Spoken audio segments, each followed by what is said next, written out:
Olá, meu nome é Luís Januário, sou estudante de Física aqui na Universidade de Coimbra. Nós somos da SAC, bem-vindos ao primeiro episódio da segunda temporada do Pod SAC. Tenho aqui comigo um novo host. Sou o Ricardo Gameiro, venho da Engenharia Química, acabadinho de chegar à SAC e desejoso para fazer aqui um monte de perguntas ao Januário. Mas a primeira pergunta que a própria SAC vai fazer ao Cosmos é se pode falar sobre as luas no Sistema Solar. O Cosmos responde: Pode, SAC. SAC. Isto é PodSac.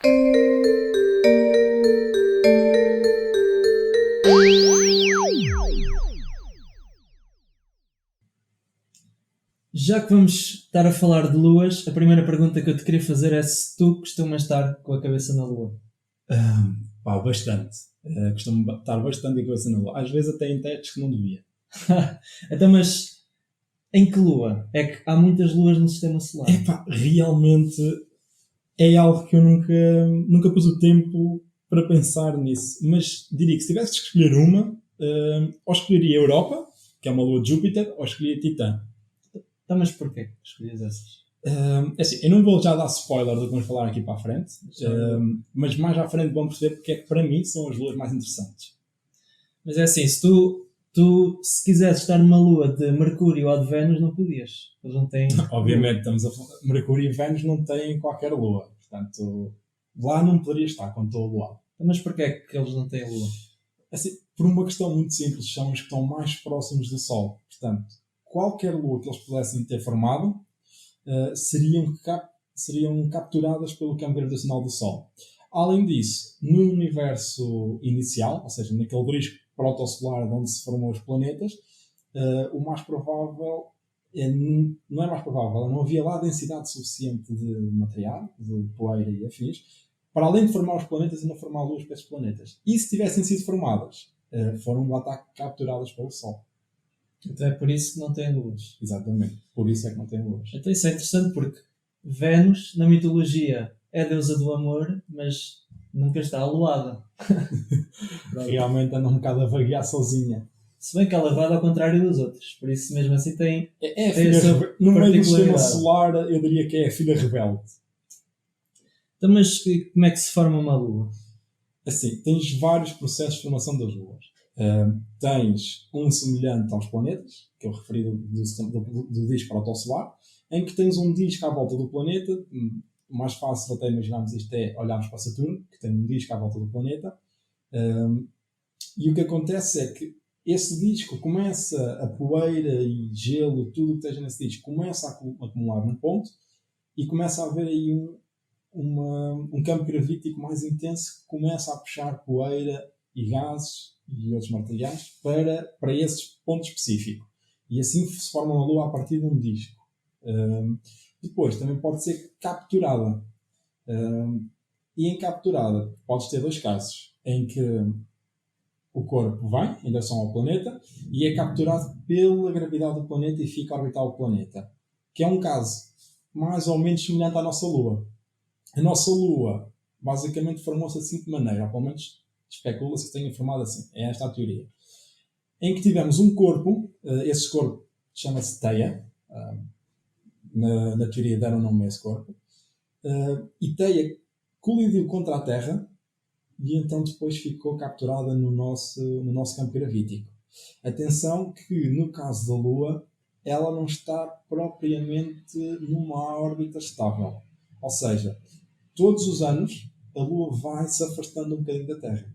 Ou seja, para os nossos amigos dinossauros, já há milhares de anos atrás, a Lua estava bem mais próxima. Não é uma diferença muito grande, mas estava mais próxima. Estamos a falar que se afasta de 3,74 cm por ano.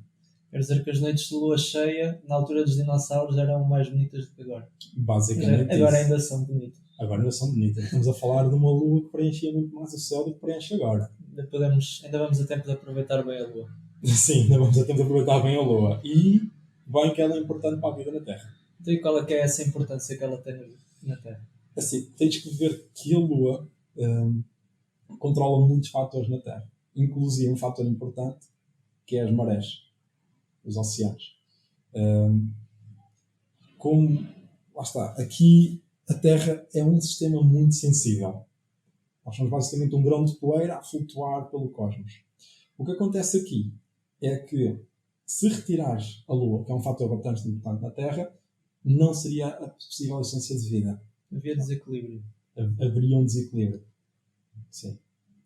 Então, pois, e também costuma-se falar de que faixas sementeiras no quarto crescente, faixas podas no quarto minguante. Sinceramente, aí nem fazia ideia disso. E se não houvesse lua, depois também não havia ases para a astrologia como há agora. Deixemos as pessoas que gostam de astrologia terem a sua lua na Terra. Exatamente. Também.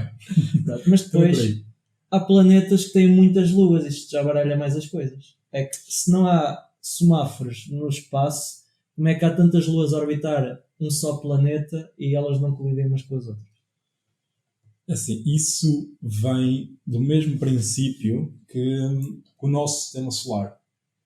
Ou seja, aquilo que eu referi ao bocado, nós tínhamos o disco protossolar que estava todo a girar à volta do Sol num sentido, e os planetas formaram-se a partir desse disco protossolar. Em semelhança também àquilo que eu já referi das luas. Começou-se a acumular poeira e gás no sítio, formou-se os planetas, e como o disco estava a rodar naquela direção, os planetas ficaram a rodar nessa direção. Além disso, qualquer outro planeta que tivesse sido capturado e tivesse a girar noutra direção, que não tivesse em órbita estável, por assim dizer, ou seja, que não tivesse em rota de colisão com outro planeta, terá sido destruído e desfeito em pedaços, ou terá sido... Já há muito tempo. Já há muito tempo. Nós, neste momento, estamos num estado de equilíbrio no sistema solar. E a mesma coisa acontece com as luas. Não quer dizer que não seja uma possibilidade de uma lua colidir com outra futuramente. Mas neste momento, as luas que estão a orbitar um planeta, se estão a orbitar um planeta, é porque já estão numa órbita estável. Pois, e mesmo como tu falaste há pouco, e depois ainda pode haver aquela confusão de haver umas a girar num sentido, outras no outro sentido, a ter um movimento translacional em sentidos opostos. Sim, lá está. Aqui é um bocado... Por exemplo, a maior parte dos planetas roda todos para o mesmo sentido. Mas tens Vênus que está a orbitar no sentido contrário. Nas luas pode ser o mesmo. Lá está. Se a Lua foi formada a partir desse tal disco que poderia existir à volta do planeta de poeira e de gás, as luas que se formam a partir desse disco estarão todas a rodar para o mesmo sentido. Em princípio. Mas lá está. Alguma lua que tivesse vindo de fora e que tivesse vindo com uma velocidade e direção oposta ao disco, aquele disco inicial que eu referi, fica a orbitar no sentido contrário. Também pode ter um caso de a Lua estar inicialmente a orbitar num certo sentido e depois, por choques com outros corpos, mudar a sua direção. Embora aí seja muito menos provável. Mais provável é que esteja a orbitar em sentido contrário e tenha sido capturado, ou seja, tenha sido um corpo vindo de fora. Sim, então, mas nós aí estamos a falar mais ou menos de quantas luas? Por exemplo, em Júpiter, quantas luas é que há em Júpiter? É assim, no nosso sistema solar, nós estamos a falar de mais de 200 luas que temos no nosso sistema solar. A maior parte delas está nos planetas gasosos, assim, também tem um campo gravítico maior, ou seja, tem uma maior possibilidade de capturar luas e, além disso, voltando àquele disco protossolar que eu referi, como estavam mais afastados do Sol, aí havia uma maior concentração de poeira, gases e outros materiais, e há mais condições para haver mais luas. Por exemplo, Júpiter tem 79 luas. Atenção que destas 79, 53 são confirmadas e 23 são provisórias. 26 são provisórias. E uma questão engraçada acerca das luas de Júpiter, foi aquilo que eu referi ao bocado, é a Europa. Que era das tuas preferidas. Que é das minhas preferidas. Era lá que tu metias a cabeça. Era lá que eu metia a cabeça. Se calhar um bocadinho frio, o sítio que eu gostava de ir na Europa, mas era lá que eu metia a cabeça. Sim. Tinha esperança que lá na Europa também houvesse um cantinho para Portugal. Era bom que houvesse lá um cantinho de Portugal na Europa, realmente. Embora que eu prefira acreditar que vamos lá chegar de caravela e conquistar as ruas todas, o sistema solar para aí fora, o sistema solar é todo nosso. É com pozinhos de sininho do Peter Pan nas caravelas. Nas caravelas, exato. Descolamos e conquistamos criamos outra vez o Império Português, só que no sistema solar. Mas acho que é uma boa ideia. Eu alinho nisso, qualquer coisa, liga-me. Então, agora outra pergunta que eu queria fazer é que efeitos é que as luas têm nos outros planetas? Já se falou dos efeitos que a nossa lua tinha na Terra. Agora, nos outros planetas. Assim, o efeito das luas noutros planetas, assim, isso não é algo que, pelo menos que eu saiba ou que tivesse visto, que tenha feito assim muitas pesquisas, mas os efeitos vão ser semelhantes à Terra. Portanto, vão ter efeito gravitacional nos outros planetas, e quer seja gás ou qualquer corpo líquido que tenha nesse planeta, sofre o efeito gravitacional. Agora, outros efeitos significativos, lá está, não, pelo menos que saibamos, não existe vida que os efeitos gravitacionais possam afetar a vida. Portanto, que seja de estudo, que seja tido estudado, não, do meu conhecimento não há assim grandes efeitos. Podem talvez ter alguma influência em tempestades nesses grandes planetas. Talvez, sim. Ok. É um caso para se estudar, para os nossos, Ou pode-se pesquisar melhor, claro. sim, para os nossos ouvintes nos fazerem perguntas depois, para nós respondermos aqui em futuros podcasts. Exato, aliás, quem estiver a ver isto no YouTube pode colocar aí nos comentários à vontade perguntas que nós iremos sempre procurar responder da melhor forma possível. Ainda descobrimos aí algum grande especialista para convidarmos aqui para termos junto de nós. Olha, e era uma má ideia trazer aqui um especialista para falar sobre isso? Dava um bom episódio. Exatamente. Então, mas, e depois, noutro assunto, as luas podem ter atmosfera. Podem ter atmosfera. As luas não. se podem ter atmosfera ou não. Podem. As luas podem ter atmosfera. Aliás, a Lua, vamos já definir, não tem atmosfera. Da Terra. Mas a Lua da Terra. A Lua da Terra não tem atmosfera. Mas realmente existe gás à volta da Lua. Ou seja, estamos a falar de uma atmosfera hipotética que não é uniforme. E estamos a falar de uma pressão baixíssima atmosférica. Estamos a falar de 3 vezes 10 elevado a menos 15 atmosferas. Ou seja, há, mas é quase inexistente. E é quase inexistente. E lá está, é uma coisa muito fina. Além de ser muito fina, por ser muito fina, não, a nível de radiação, não conseguimos ter medições mesuráveis, ou seja, significativas, da absorção de radiação nessa tal atmosfera. E depois tem aquilo que eu referi, não é algo que seja uniforme e constante à volta da Lua. Mas realmente existe gás. Agora, luas que tenham atmosfera, por exemplo, uma das que eu referi há bocado, que disse que era das minhas preferidas, era Titã. Essa tem uma atmosfera semelhante à da Terra, por assim dizer. Então lá era bom para teres a cabeça nessa lua que sempre tinhas algum ar, se calhar. Se calhar não era o ideal. Não era o ar ideal. Era mais, diria que era mais como ter a cabeça dentro de uma botija de gás. Pois, se calhar. Porque essa atmosfera que eu estou aqui a referir é uma atmosfera de metano. Maioritariamente. Tanto que essa lua Titã é assim no sistema solar o mais semelhante à Terra que nós temos. Estamos a falar de um corpo que tem oceanos de metano, oceanos líquidos de metano, que tem uma atmosfera semelhante à nossa, em que tem um ciclo, não de água, mas um ciclo de metano. Portanto, tens chuvas de metano, tens tempestades, tens rios. Lá está, é uma das luas que os cientistas apontam e querem fazer missões para se encontrar possivelmente vida. Há esperança que haja vida em luas? Sim. Só nessa? Não, é mais. É o que eu ia referir, há mais aqui luas com atmosfera, e uma delas, que eu ia depois referir, também existe a esperança de existir vida nessa lua. Aqui no caso de Titã, espera-se que exista vida realmente nos oceanos de metano de Titã. É o expectável. Formas de vida, não fazemos ideia, mas eu gosto de acreditar que existe lá vida. Nem que seja para ter uma desculpa para ir lá estudar Exatamente. E tirar as telhas. Sim, as pessoas quando pensam em vida, pensam assim naqueles áudios de filmes. Verdes. Pode não ser assim, pode ser simplesmente lá um micróbiozinho qualquer que habita lá nos oceanos. Continua a ser vida. Sim. Mas tudo, pelo menos a nível de condições, aponta-se que possa ter lá vida. Outras luas que têm atmosfera, e já não é como Titã, já não é uma atmosfera assim tão densa, estamos a falar de uma atmosfera muito mais fina, e na maior parte das vezes é composta por oxigênio, é composta também por metano, nitrogênio e monóxido de carbono. Estamos a falar, são os principais gases nessas atmosferas que eu vou referir. Em Júpiter tens basicamente 3 luas que têm atmosfera. Tens Ganimedes, tens Europa e tens Calisto. Depois para Saturno tens Rhea, tens Dione e tens Encelados. E depois em Urano tens Titânia. Em Saturno também tens aquilo que eu já referi, que é Titã, mas já descartamos essa porque já referimos. Mas tens essas luas, Ré, Dione e Enceladus. Portanto, ainda são algumas luas com atmosfera. Ok. E depois, além dessas luas com atmosfera, também há grande esperança de encontrar vida em luas de gelo. Obviamente, sim. Aqui, obviamente, por uma questão simples, e é uma das luas que eu referi, que é a Europa. Porquê? Porque uma lua de gelo, estamos a falar de uma lua que é composta maioritariamente por gelo, ou seja, tem uma crosta de gelo, e por baixo dessa crosta, estamos a falar de uma crosta de gelo de quilómetros de espessura, tens um oceano de água líquida, pelo menos dos estudos que são feitos, é assim que se aponta. Tens um oceano de água líquida com um núcleo rochoso.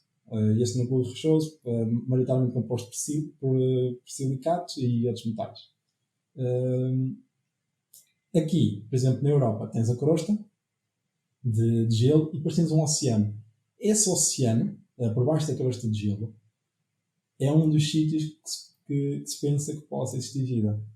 Porquê? Isto, além de teres, no caso da Europa, uma atmosfera fina a proteger de radiação, ainda tens uma crosta de gelo bastante espessa que também ajuda a proteger de radiação. Agora, em questões de temperatura e afins, e de luminosidade, que a gente saiba, uma parte da vida precisa de luz solar. Há vida, aliás, a maior parte da vida não a maior parte precisa de luz solar, mas temos vida na Terra que não necessita de luz solar. Sim. Mas precisa de alguma temperatura, precisa de uma fonte de energia, por assim dizer. Naquele caso, podes encontrar mais junto ao núcleo do planeta. Ok. Um caso a explorar quando tivermos tecnologia para lá chegar. Quando lá chegarmos às caravelas, Sim. verificamos isso. Pronto, então acho que já deu para aprendermos muito. Obrigado, Januário, que já explicaste muitas coisas. Provavelmente quem nos está a ouvir há de ter ficado a pensar em muitos outros temas ou algumas dúvidas que nos tenham surgido. Podem falar também à vontade na ida à Lua, que a gente vai lá responder que é falso. Então, não, estou a brincar. Mesmo aqui dizer que os Estados Unidos fizeram um filme de Hollywood sobre a presença. Obviamente, não vês os vídeos, as sombras todas a apontar para o mesmo sítio. Mas queres explicar essa teoria? Eu estou a brincar. O homem foi à Lua, mas realmente essa é uma das razões que apontam para as filmagens ter sido forjadas, serem falsas, que é o facto das sombras não serem paralelas. Sabes bem que se fores lá fora, durante o dia as sombras são paralelas. Porque a luz do Sol chega as linhas chegam paralelamente aqui, portanto criam sombras paralelas. Ali, realmente, se fores ver as imagens, as sombras estão a apontar para o mesmo sítio, ou seja, não são paralelas. O que acontece? Ali, naquele caso, é mais uma questão de ótica, ou seja, a ótica envolvida na câmera que usaram. O que acontece? A câmera que eles usaram é uma grande angular, ou seja, vai distorcer a imagem que vai ser recolhida pelo sensor. É um bocado como quando estás a ver quando metes no telemóvel aquela olho de peixe e distorce a imagem. É um bocado por aí, só que ali, é realmente as lentes que fazem isso. Em semelhança às GoPros. As GoPros também são uma grande angular, ou seja, captam muito daquilo que se quer apanhar, ou seja, um maior campo de visão, mas distorcem a imagem. E daí essas sombras não serem paralelas. Outra das razões, e é para mim das mais engraçadas de discutir, é o facto da bandeira estar a abanar com o vento. O que é que acontece?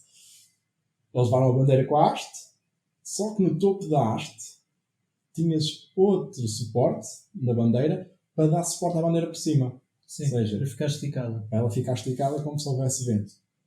Depois aquelas ondinhas, assim, estamos a falar em vácuo, se mexeres, metes em movimento, a tendência é continuar em movimento, visto que não há ali resistência. Ok, eu vou lá uma batatazita que se fez para parecer vento. Sim, basicamente. Ok, então assim, em conclusão, a gente começou aqui a alarmar as pessoas que as imagens eram falsas, afinal são verdadeiras. Nós dizemos que as imagens são falsas somente pela brincadeira e pelo meme, por assim dizer. Nós vamos acabar o podcast a dizer que são verdadeiras, porque é para o FBI não nos arranjar problemas. Chegarem a bater à porta, FBI, open up. Exatamente. Exatamente, uma coisa assim. Então pronto, acho que já se aprendeu muito. Nós vamos estar de regresso no segundo episódio. Mais uma vez, se tiverem dúvidas, deixem nos comentários, sigam-nos para os próximos podcasts. Sim, e também eu disse há bocado referi pelo YouTube, para meterem nos comentários do YouTube, mas as pessoas estejam a ver pelo Spotify, provavelmente chegaram ao Spotify a partir do nosso Facebook ou do nosso Instagram. É também meter no post do Facebook ou do Instagram as perguntas que queiram colocar, que nós iremos responder, obviamente. Então, obrigado. Até ao próximo episódio. Até ao próximo episódio.